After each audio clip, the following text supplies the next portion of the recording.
ವಿಪುರಂ college ಅಂದರೆ ನಂಗೆ ಇಷ್ಟ ಇರಲಿಲ್ಲ. ಯೂನಿವರ್ಸಿಟಿ ಕಾಲೇಜಲ್ಲಿ ಹೋದರೆ ಮೆರಿಟ್ ಬರಬೇಕು. You are so studious.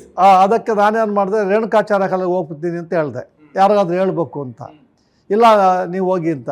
ಅದು ಹೆಂಗಿದೆ ಗ್ರಾಚಾರ ಅಂದರೆ, ಅಲ್ಲಿ ವಿರುತಪ್ಪ ಅಂತ ಆ ಕಮ್ಯುನಿಟಿ ನಮ್ಗೆ ಸೀಟ್ ಕೊಟ್ಟಿಲ್ಲ. ಇಲ್ಲೋದ್ರೆ ಅಪ್ಲಿಕೇಶನ್ ಹಾಕೋಕ್ಕೆ ಟೈಮ್ ಇಲ್ಲ, ಅದು ಆಲ್ರೆಡಿ ಮುಗಿದೋಗಿತ್ತು. ಕ್ಯೂನಲ್ಲಿ ಜನ ಇದ್ದರು, ಎಲ್ಲ ನಮ್ಮ ಸ್ಟೂಡೆಂಟ್ಸು ಅಡ್ಮಿಷನ್ ಸೇರೋಕ್ಕೆ.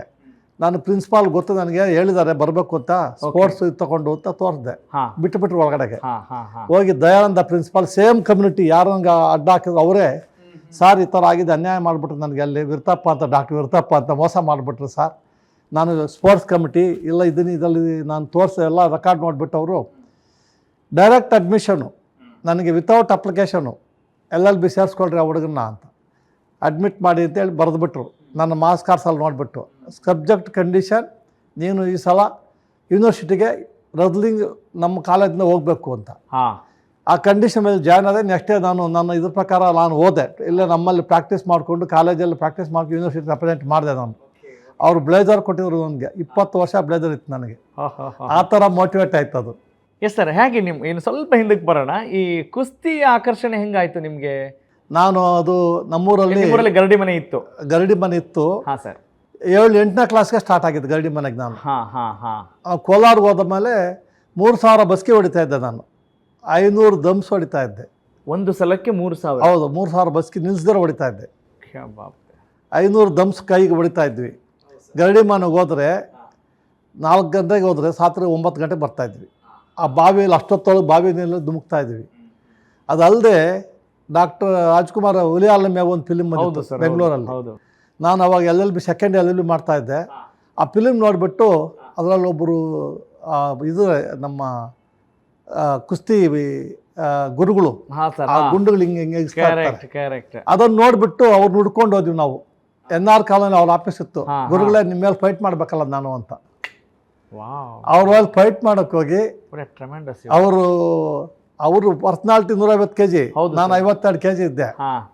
ಈ ಟೈಲ್ಸ್ ಮೇಲೆ ಟೈಲ್ಸ್ ಇತ್ತಲ್ಲ, ಅಲ್ಲೇ ಮಾಡುತ್ತೆ. ಒಂದು ಕೈಯಲ್ಲೇ ನನ್ನ ಮೂತಿ ಮಕ್ಕ ಎಲ್ಲ ಹೊಡೆದಾಕಿದ್ರು ಅವರು.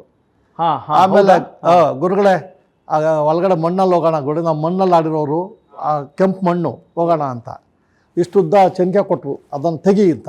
ಏನು ಕೊಟ್ಟರು ಸರ್? ಚೆನ್ನಿಕೆ ಬರುತ್ತೆ, ಚೆನ್ನಿಕೆ ಅಂತ ಮಣ್ಣು ತೆಗಿಯೋಕ್ಕೆ. ಅದನ್ನೆಲ್ಲ ತೆಗೆಸಿದಿ, ಮಣ್ಣೆಲ್ಲ ತಿರುಗಿಸಿದೆ ಬಾ ಅಂತ. ನನ್ನ ತಲೆಗೆ ಹಿಡ್ಕೊಂಡು ಕೋಳಿ ಹಿಡ್ಕೊಂಡು ಹಿಂಗೆ ದೂರಿಸ್ಬಿಟ್ರು ಒಳಗಡೆ ಮಣ್ಣೊಳಗಡೆ. ನನಗೆ ಇದು ಉಸಿರಾಡೋಕ್ಕಾಗಲಿಲ್ಲ. ಏನು ಮಾಡ್ತೀಯಾ ಅಂತ. ಇಲ್ಲ ಗುರುಗಳೇ ಮಾಡ್ತೀನಿ ಅಂತ. ಆಮೇಲೆ ಅವ್ರ ಮೇಲೆ ಫೈಟ್ ಮಾಡ್ತಾ ಮಾಡ್ತಾ ಮಾಡ್ತಾ ವಯಸ್ಸಾಗಿತ್ತಲ್ಲ, ಅಲ್ಲಿ ಕಲ್ಲರ್ ಜಂಗ್ ಅಂತ ಒಂದು ಪೊಟ್ಟಿದೆ ಕುಸ್ತಿಯಲ್ಲಿ. ಎಂಥವ್ರನ್ನ ಸಿಕ್ಕಿದ್ರೆ ಸಾಕು, ಅದು ಕಾಯ್ತಾ ಇದ್ದೆ ನಾನು. ಅವ್ರ ನನ್ನ ಮೇಲೆ ಮಾಡ್ಕೊಂಡು ಆ ಪೊಟ್ಟಿಗೆ ಸಿಕ್ತು, ಹಿಂಗೆ ಲಾಕ್ ಮಾಡ್ಕೊಂಡು ಪ್ರೆಸ್ ಮಾಡಿಬಿಟ್ಟೆ ಕೆಳಗಡೆಗೆ. ನಾನು ಪ್ರೆಸ್ ಮಾಡ್ತಾ ಹೆವಿ ಪರ್ಸ್ನಾಲಿಟಿ ಎಲ್ಲ ಅವರು ಇದು ಈ ಶೋಲ್ಡ್ರು ಮೇಲೆ ಬಂದ್ಬಿಡ್ತು. ಕಿರ್ಚಿಬಿಟ್ರು ಓ ಅಂತ ನಮ್ಗೆ ಕಲಿಸಿರ್ತಾರೆ. ನಾನು ತಕ್ಷಣ ಎಲ್ಲ ಅವರೆಲ್ಲ ಸ್ಪೆಷಲ್ ಓದ್ ಬಂದ್ಬಿಟ್ರು. ನಾನು ಯಾರ ಬಗ್ಗೆ ಕಾನ್ಸಂಟ್ರೇಟ್ ಮಾಡಿಲ್ಲ. ಅವ್ರಿಗೆ ಇಲ್ಲಿಗೆ ಕಾಲ್ಗೆ ಹಾಕಿ ಹಿಂಗೆ ಪ್ರೆಸ್ ಮಾಡಿದೆ, ಕಟ್ ನಿಂತ್ಕೊಂಡ್ಬಿಡ್ತು ಬಂದು ಕರೆಕ್ಟಾಗಿ. ದಬ್ಕೊಂಬಿಟ್ರು. ನನ್ನ ಹತ್ರ ಇರು, ನೀನು ಯಾರು ಮುಟ್ಟಬಾರ್ದು ಕನ್ನ ಹಂಗೆ ಮಾಡ್ತೀನಿ. ಇಲ್ಲ ಗುರುಗಳೇ, ನಾನು ಮೊದಲು ಕಲ್ತಿದ್ದೆ, ಆ ಫಿಲಿಮ್ ನೋಡಿ ನಿಮ್ಮ ಮೇಲೆ ಆಡಬೇಕು ಅಂತ ಬಂದೆ, ಆಡಿದ್ದೀನಿ. ಥ್ಯಾಂಕ್ ಯು ಗುರುಗಳೇ. ನಾನು LLB ಮಾಡ್ತಾ ಇದ್ದೀನಿ. ನೀವು ಹೇಳಿದ ಸ್ಟೋರಿ ರೋಮಾಂಚನ ಆಗ್ತಾ ಇದೆ. ಯಾಕಂತ ಹೇಳಿದ್ರೆ ಕಣ್ಣಿಗೆ ಕಟ್ಟುವ ಹಾಗೆ ನಿಮ್ಮ ಅನುಭವ ಎಷ್ಟು still it is green in your memory. ಅದು ಹಚ್ಚ ಹಸಿರಾಗಿದೆಯಲ್ಲ ನಿಜಕ್ಕೂ. ಪೀಪಲ್ ಕಾನ್ಸಂಟ್ರೇಟಿಂಗ್ LLB ಮಾಡಿಕೊಂಡು ಫೈನಲ್ LLB ಬಂದ ತಕ್ಷಣ ಅದೇ ಕಡ್ದಾಳ್ ಮಂಜಪ್ಪನಿಗೆ ಹೇಳಿದೆ, ಸರ್ ನನಗೆ ಯಾರೋ ಒಬ್ಬ ಸೀನಿಯರ್ ಲಾಯರ್ನ ಕೊಡಿಸಿ ಸರ್. ನೀವು LLB ಪಾಸ್ ಆಗಿಲ್ಲಪ್ಪ. ಎಲ್ಲೂ ಇಲ್ಲ, LLB ಮಾಡ್ತೀನಿ ಸರ್ ಕಳಿಸಿ ಅಂತ. ನಮ್ಮ ಸೀನಿಯರ್ MS ಗೋಪಾಲ್ ಅಂತಿದ್ರು. ಅವ್ರ ಹತ್ರ ಹೋದಾಗ ಅವ್ರದ್ದು ನಮ್ಮ ಕಪಾಲಿ ಥಿಯೇಟ್ರ್ ಮುಂದ್ಗಡೆ ಅವ್ರದ್ದು ಆಫೀಸು. ಅಲ್ಲಿ ಹೋದಾಗ ನಿನ್ನ ಫೈನಲ್ LLB ನೀನು ಪಾಸ್ ಆಗ್ತಿ ಗ್ಯಾರಂಟಿ ಏನು ಅಂದರು. ಇಲ್ಲ ಸರ್ ಆಗ್ತೀನಿ ಸರ್, ನೀವು ದಯವಿಟ್ಟು ಅವಕಾಶ ಕೊಡಿ ಸರ್ ಅಂತ. ನೋಡೋಣ ಅಂತ ದಿನ ಕಾಲೇಜು ನನಗೆ 11 ಗಂಟೆ ಮುಗಿಯುತ್ತೆ. ಒಂದು ಪೀರಿಯಡ್ ಚಕ್ಕರ್ ಹೊಡಿತಾ ಇದ್ದೆ. 10:30 ಅವ್ರ ಆಫೀಸ್ಗೆ ಹೋಗ್ತಾ ಇದ್ದೆ. ಅವರು 1 ತಿಂಗಳು ತಿರುಗಿಸಿ ನನಗೆ ಕೊನೆಗೆ ಸೇರಿಸ್ಕೊಂಡ್ರು. ಫೈನಲ್ ಇಯರ್ ಓದ್ತಾ ಇದ್ದಂಗೆ ನಾನು ಅವ್ರ ಜೊತೆಲಿ ತಿರುಗಾಡ್ತಾ ಇದ್ದೆ. ಹೈಕೋರ್ಟ್ ಹೋಗಿ ಬರ್ತಾ ಇದ್ದೆ. ಆಮೇಲೆ ಫೈನಲ್ ಇಯರ್ ಮುಗಿಸಿದ ತಕ್ಷಣ ವಿತಿನ್ 10 ಡೇಸಲ್ಲಿ ಹೈಕೋರ್ಟಲ್ಲಿ ನಾನು ಕೇಸ್ ಗೆದ್ದೆ. 10 ದಿವಸದಲ್ಲಿ. ಅಷ್ಟೊತ್ತು ನಾನು ಟ್ರೈನಿಂಗ್ ಜೊತೆಲಿ ಹೋಗಾಗ್ತಾ ಇದ್ನಲ್ಲ, ಜಸ್ಟಿಸ್ ಹಕೀಮ್ ಅಂತ ನನಗೆ ಫಸ್ಟ್ ಜಡ್ಜು. ಅವ್ರ ಮುಂದೆ ಕೇಸ್ ಆರ್ಗ್ಯುಮೆಂಟ್ ಮಾಡಿ ಕೇಸ್ ಗೆದ್ದೆ ನಾನು.